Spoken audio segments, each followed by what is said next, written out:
All right. Hello, everyone. Welcome to another edition of Live at 5. If it wouldn't be 5 o'clock, who knows if we'd be alive. Yeah, this is what keeps us going. At least it keeps me going, keeps my day in order, and I hope your day's going in order as well. I had the most amazing story I have to share with you, but before we do, I want to make a couple of lovely announcements. We would like to wish our as we do, we always try to be sensitive to community announcements and needs to the extent that we know about them and have them. And if you have a community announcement that you'd like to share, please send it our way so we can share it. But I did want to wish our condolences to Rabbi Meyer Schwab here of Denver, who this week lost his sister of blessed memory. Interestingly, although I did not realize this, I have known about his family for a long time. So his sister was lived in Israel. Her name was Judy or Yehudis Rosenberg, her married name, and she was married to Rabbi Rosenberg, who was one of the original founders of some of the major outreach organizations and yeshivas that we are aware of. So what are those? For example, you've heard of Esha Torah, and you have heard of Or Sameach, and you may have heard of Machon Shlomo. So particularly Rabbi and Mrs. Rosenberg, Rebbetzin Rosenberg, as I assume she was known as, were founders of, in that initial moment back in I think it was really as early as the 70s, they were involved in, and Rabbi Yaakov Rosenberg of blessed memory, also passed away many years ago, was the founder of Machon Shlomo. So just in the sort of the august history of great institutions for late bloomers. Okay, we shall hereby call them the yeshivas for late bloomers. There are the biggies in Jerusalem. One of them was known as Mechon Shlomo, and Rabbi Yaakov Weinberg and his wife, both of whom of blessed memory, were their founders. Very, very well known, very significant and meaningful figures in what became quite an international movement of what should we call that? Of outreach of tshuva, bali tshuva, kiruv. There are lots of names for what we call the Judaism of late beginners, late bloomers, and late beginners, late to the table. And that's it's really amazing, and it's a modern phenomenon that we have such a tremendous resources available to those who want to pursue a greater degree of Jewish study and engagement than they were given as children. Typically we would think that if someone grows up in a house where they learn Hebrew and they learn Torah, then they can do so at greater and greater levels of depth later in life. But if someone didn't get that, they're sort of, I'm never gonna. But in the modern era in our lives, that's changed, and some of the amazingly visionary founders of that tremendous international, we would call that hisorus. Okay, word for the day, word of the week, Hebrew word of the day, hisorus. And the word means a kind of like an awakening or a revival. That'd sound like a very Christian word. A revival, an inspiration, a mass inspiration, a hisorus. And it could be personal, it could be national. There is this national movement of hisorus, of renewed interest, like a fire in Judaism that's been going on for the last many decades. And we in Denver know of it very well. We have lots of local organizations that are our local versions of those types of organizations, like organizations like the Jewish Experience, like Aish, like Chabad, like the Denver Community Kollel, lots and lots of organizations that offer opportunities to get involved at deeper levels, even though a person may not have had that opportunity earlier in their lives. Now, so with that, we just wanted to recognize, for those of you just joining us, we started off just in recognition of the passing of our own Rabbi Meyer Schwab, who was the head, the dean of the Beth Jacob High School, the Beis Yaakov here. He is currently sitting shiva on the loss of his sister, Rebbitzin Yehudis, married to Rabbi Yaakov Rosenberg, a founder of Machon Shlomo, one of those institutions we were just describing. And we want to send our condolences to Rabbi Schwab and to the whole family.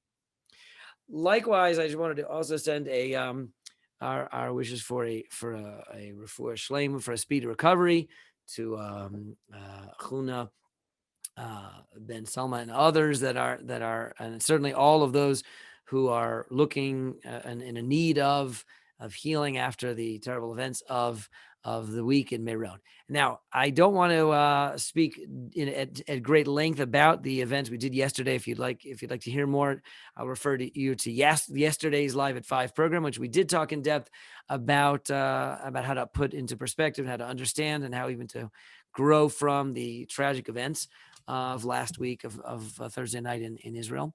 But today I do want to just share this amazing story, which Rabbi, my dear colleague, Rabbi Aaron Wasserman shared with me, which is going around. And I can't completely tell you about the source, but it came to him from someone that he knew who claimed that he got it from a reliable source. And it's about a fellow whose last name was Kraus, and he's from the Satmar Hasidic community. And he was present in the event. He was at Meron. It was their Lag BaOmer. Not only that, but he was tragically presumed to be dead. Now you'll see what I mean when I say presumed to be. And along with all of those others, he was put into a what's known as a body bag. Lo Aleinu. However, at some point after that, shortly thereafter, people noticed that his body bag was moving, and they opened it up. They did CPR and they resuscitated him, and he survived. Not only that, but by the time Shabbos had come, before 24 hours was over, he had been checked out and released from the hospital, and he went to shul on Shabbos morning. Got up in shul on Shabbos morning, and he said, I plan to hold what's called a Sudas Hodah. Now, a Sudas Hodah is basically a Thanksgiving meal. He said, I'm going to be making, I'm telling you right now, I'm going to be holding a Sudas Hodah, a meal. I'm gathering people together. We're going to eat, and I'm going to tell my story. He said, here's what happened. During those, I don't know, hours, minutes, however long it was that he was presumed dead, he said he experienced the following. He felt as if he had gone to heaven and was in a long line of people that were waiting to stand before, like stand in judgment and to receive their final life's judgment. And he was a long line, and he was waiting and waiting, and someone angelic, perhaps working the line, came to him and said, "What are you doing here?" And he said, "I'm waiting my turn in line." And the angel, whomever, said back to him and said, "This is not your turn. It's not, you are not you're not supposed to be here today." He said, many years ago, 3 years ago, you personally made a commitment not to talk during the services at synagogue, not to chit chat, not to chatter, not to schmooze. You made a commitment not to talk during services, and based on that merit alone, you're going back down. And he came back, had his experience in this, and came back and woke up. So that, is an incredible story. And, again, just heard it today, was just shared with me. I heard I was an audio clip. I reheard the person telling it. Fellow's name is Kraus. I can't validate it more than that. But what an amazing story. And the idea of it is, there are two perhaps amazing ideas I want to just bring out from the story. Number one, the idea that, and a little bit as we mentioned yesterday, that the idea of making a commitment, a positive commitment like that, and the power that has.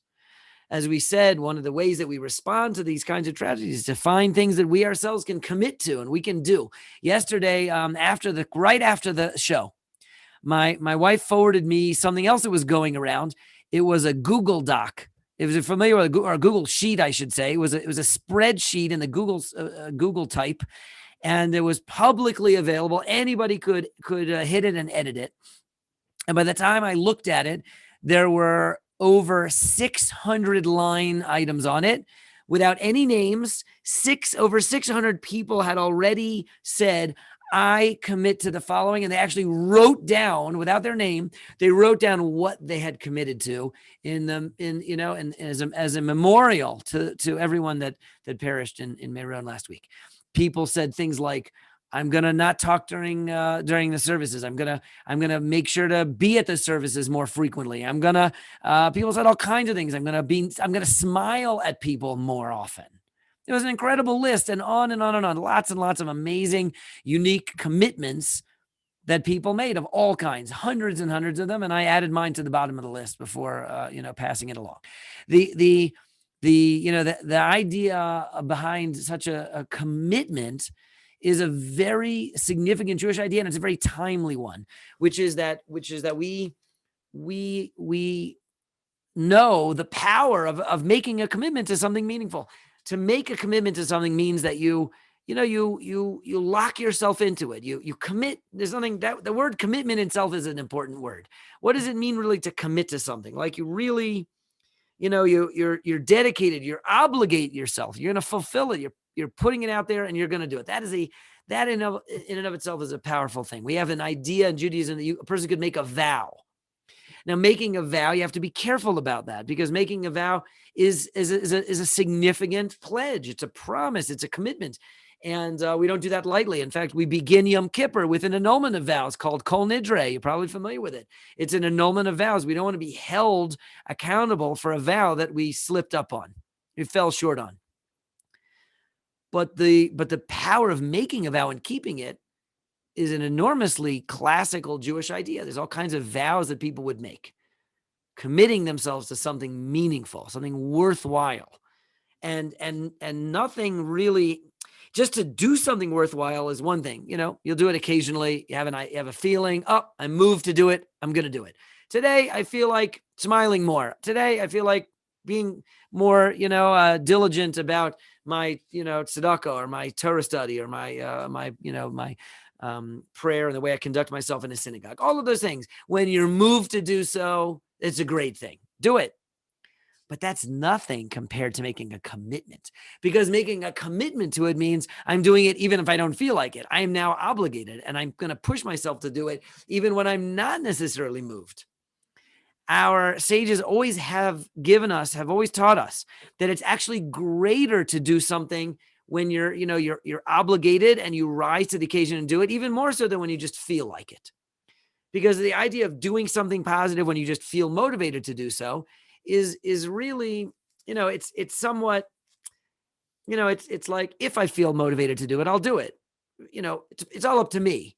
If I feel like doing it, I'll do it. It's a very self sort of defined thing. But if you're committed to it, it's like it's the weight of something, of something beyond you and outside you.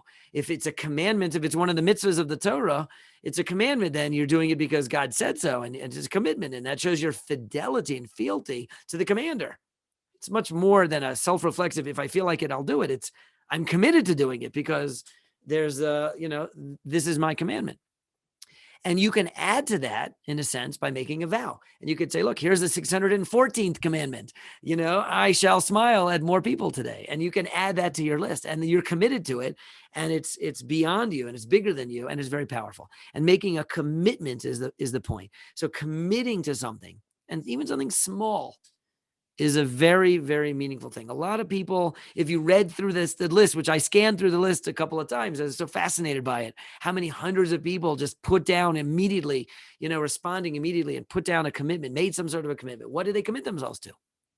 So many of them were minor things. They were seemingly small. I'm going to when I'm going to say this prayer, which I know the words by heart, I'm going to not say it by heart. I'm going to look at the words because we consider that to be better for concentration and for thoughtfulness, for mindfulness, better to look at the words. And they said, I'm not going to, just rattle it off by heart. I'm going to read the words, it's a small thing. Or some said, I'm going to stand still while I say this prayer. And I'm not just going to say it while I'm walking somewhere. I'm going to say it more mindfully. I'm going to stop, just stand still. Not a big deal. But again, the idea of making a commitment to something is so powerful, so meaningful, so valuable. And that's part of what this story means to communicate. That's one thing I want to point out. Another thing is very meaningful is the idea of committing ourselves to not talk during services. And that is there's a lot of energy around that. Actually, there's at least one not-for-profit organization which is solely geared towards inspiring the Jewish people not to chit chat and talk during the services. It's as much as we care about each other and we want to be there with each other and we enjoy each other's company, especially after the pandemic when our company from one another has been diminished, and we want to get back to that and be in each other's presence, enjoy each other's company. We want to schmooze. Who doesn't know how to schmooze if it's not the Jewish people, right? We schmooze, but there's a time and a place, and there's a problem with sort of schmoozing away and chit-chatting away through what should be our national service, where we're gathering together in reverence, hopefully a bit of awe, hopefully a bit of a concentration and focus, as if to recognize, we're addressing God Almighty, we're praying.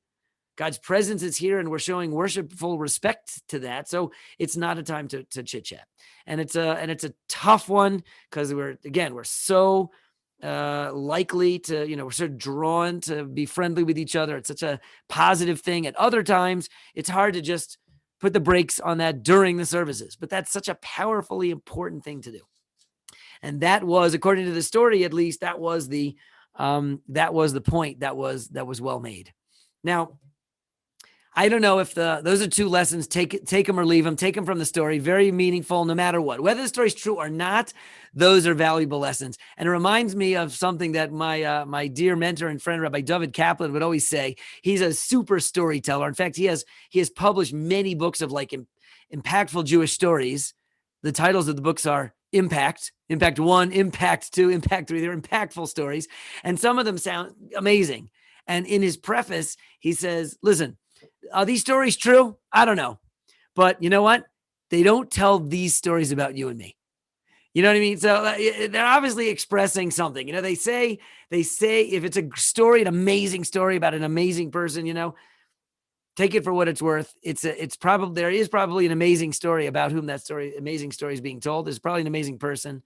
And, there's something you could learn from it. Whether it's true or not, I don't know. But there's something to learn from it. Absolutely.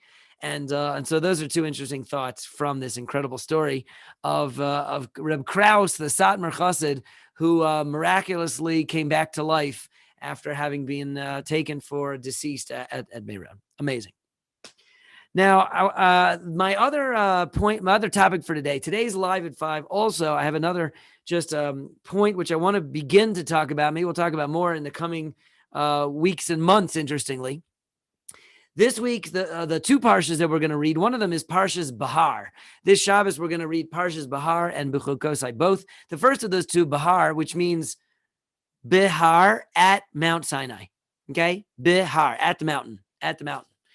And the verse introduces the topic of the sabbatical year. The whole concept of taking a sabbatical. You ever hear that? For some reason, only teachers get to do that. I don't know why the rest of us, in all of our careers, we should get to just go take a sabbatical. Who doesn't want to do that? What's that? Like a year off, go take it. It's a big, if the Sabbath is one day a week that you get to take off. So a sabbatical year is 1 year out of 7 that you get to take off. And that's what the Torah says. It says that once every 7 years, there was a year of Sabbath, a whole year, a Sabbath year. Once every 7 years, the 7th year of every 7 is a sabbatical year. Meaning, and that's why it's once every, it's the 7th related to the Sabbath of the week. It's the Sabbath of the year. In fact, just you should know, Talmudically, the word Sabbath can refer to a week or to a 7-year cycle. We have a concept of time like that, and you have to know in context. Is this talking about 7 days or 7 years? Hopefully from the context, you should be able to tell. If not, we have other problems. But in context, you have to know. But the word Sabbath, Shabbos, could mean either one. It could mean a week or a 7-year cycle. And that 7th year is the Shabbos, is the sabbatical year. Now, that is an incredible mitzvah that the Torah is telling us about. That and it applies specifically in the land of Israel. That once every 7 years, farmers, not just one, but all of them simultaneously on the clock, all farming, even if you're not a farmer, but all farming and all agricultural work with extremely limited exceptions, almost no exceptions, all farming comes to a complete rest for an entire calendar year. It's an amazing mitzvah, incredible mitzvah. The whole concept of it, it's not just, we're not talking about crop rotation, which would mean, sometimes I'll plant this field, sometimes that field, and I'm always rotating my crops. I'm always working. I'm always planting some fields. This is not that. In this mitzvah, the entirety of the Jewish people that live in Israel, all of them simultaneously will take an entire calendar year off from any farming at all. And all of the land of Israel shall rest. The entirety of the land of Israel shall rest. That's the connection to the Sabbath. The Sabbath is a day of rest. This is a year of rest. It's a rest for the land of Israel. And the reason that we're going to start talking about it today is because it's the mitzvah discussed in the beginning of the parsha. But the reason we might continue talking about this mitzvah long after is because on the calendar, at Rosh Hashanah this coming fall, we're starting a sabbatical year. Now, I can always remember exactly when it's going to be a sabbatical year because my daughter was born in a sabbatical year in the land of Israel when we lived there at the time. So for her 7th, 14th, and 21st birthdays, it'll be the beginning of the sabbatical year. That's the way it works. The Rosh Hashanah of 2000, 2007, 2014, 2021. Easy to remember. Okay. 2021 this year. So every 7 years, it's interesting that it works out, like on that number, even in the English numbers, every 7 years we have a sabbatical year. And it's really, having lived through one, at least, I was only able to I was in Israel for about 7-8 years and just shy of 8, and lived through one amazing sabbatical year. Yeah, it was really amazing. It's a very interesting time. I mean, even today, and certainly if we go backwards in time, every 7 years, the entire land of Israel, entire Jewish people kind of taking a break from farming. How does it work? How do we survive? How do we live? What's there to eat? It's a great question. In fact, it's so great of a question that it's actually asked in the parsha. Look at that, see, it's right there. There's the someone greater than I asked the parsha. God, at him, as it were, God Almighty asked the question, and right there in the parsha, as it says, you're commanded to take a 7th year off of all farming every 7 years, and you're going to ask me. God says, you're going to ask me, how is this going to work, God? How are we going to make it? And God says, in that case, I'm going to bless you with a bumper crop in the 6th year. And you'll have what to eat in the 6th, 7th, and 8th years, because not only will that bumper crop in the 6th year need to be eaten immediately for the 6th year, but it'll need to be eaten in the 7th year, which is the sabbatical year. And then because you can't plant in the 7th year either, it's going to have to extend into the 8th year. It's going to have to be a super bumper crop. And that's what I'll promise you. And you'll make it. Now, that in of itself is really quite an amazing thing. Imagine, here's the Torah telling you, everybody, get together. Come here. Let me tell you, every 7 years, we're going to not farm at all. None of us, Really, Rabbi, how's that going to work exactly? No, I'll tell you why. Because in the 6th year, the year right before that, I promise you, every 7 years on the 6th year of the cycle, right before the sabbatical year, you're going to get a big bumper crop, and it's going to be enough to carry you through. Well, okay, Rabbi, I guess so. If you say so, that's quite a hefty promise. is that the Torah is making an incredible promise. Because can you imagine if you're promised such and wouldn't deliver? That would be a big shocker. That would be quite a letdown. I don't know what to say, but we have this commandment, this blessing, this promise in the Torah right there that will sail right through this process, even though there's there's not going to be any new food grown in the 7th year. We're going to make it. We're going to be fine. The 6th year is going to be big. Now, again, I said before that this is not crop rotation, right? Crop rotation is a normative farming practice. It has nothing to do with this mitzvah. And it just says that, that every year, if you farm the same field over and over and over again, you'll deplete it of its nutrients, and eventually your crop quality will decline rapidly. And you have to let it rest.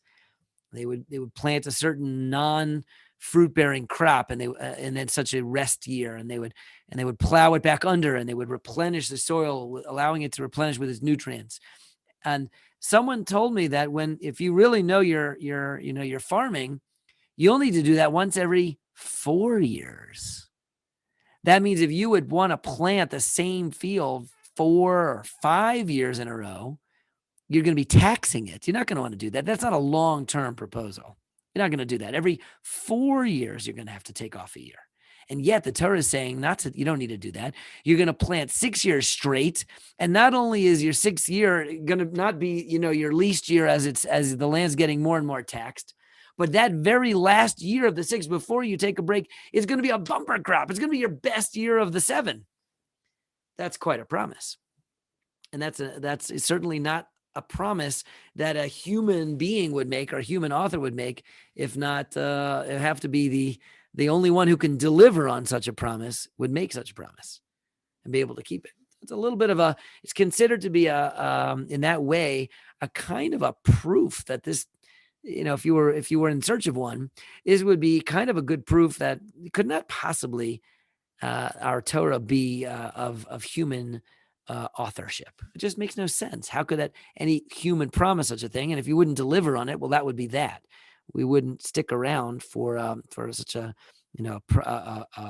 for such a program if it were a promise of with no delivery, and that's frankly a shocking kind of a promise to make. But the Torah does make that promise, and the fact that the Jewish people have been around for thousands of years, watching this promise come to pass is really quite a proof. Like I said, if you were looking for it, that the Torah is of divine authorship.